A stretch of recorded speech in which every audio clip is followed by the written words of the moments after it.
أن أتحدث أمامكم حول موضوع الأخلاق في اللغة العربية السهلة. إن الأخلاق الحسنة صفة من صفات الأنبياء والصديقين والصالحين بها تنال الدرجات وترفع المقامات. فقد خص الله جل وعلا نبيه الكريم صلى الله عليه وسلم بآية جمعت له محامد الأخلاق ومحاسن الآداب، فقال جل وعلا: وإنك لعلى خلق عظيم. إن حسن الخلق يوجب التهاب والتعلق، وسوء الخلق يثمر التباغض والتحاسد والتدابر. فقد حث النبي صلى الله عليه وسلم على حسن الخلق والتمسك به، وجمعا بين التقوى وحسن الخلق. إن حسن الخلق هو طلاقة الوجه وبذل المعروف وكف الأذى عن الناس. أيها السادة، الحضور علينا أن نتأمل في الأثر العظيم لهذه المنقبة المحمودة والخصلة الطيبة.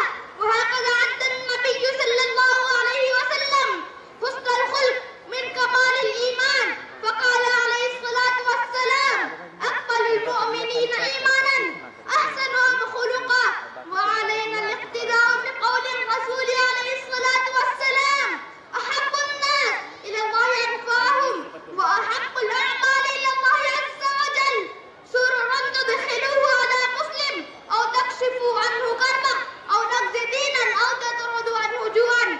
إن التوجيهات النبوية في الحث على حسن الخلق واحتمال الأذى كثيرة معروفة وسيرة صلى الله عليه وسلم نموذج يهتدى به في الخلق مع نفسه ومع زوجاته ومع جيرانه ومع ضعفاء المسلمين ومع جهلتهم، بل وحتى مع الكافرين أيضا. قال تعالى: ولا يجرمنكم شنآن قوم على ألا تعدلوا اعدلوا هو أقرب للتقوى. إخواني وأخواتي في الله، يجب علينا تعرض أنفسنا كف الغضب ونتعامل مع من حوالينا من الدين وزوجة وأبناء وأصدقاء بطيب المعشرة وعل الحديث وبشاشة الوجه، ونحتسب الأجر في كل ذلك. جعلنا الله وإياكم ممن قال فيه الرسول صلى الله عليه وسلم: إن أقربكم مني مجلس يوم القيامة أحسنكم أخلاقا. اللهم إنا نسألك العفو والعافية والمعافاة الدائمة.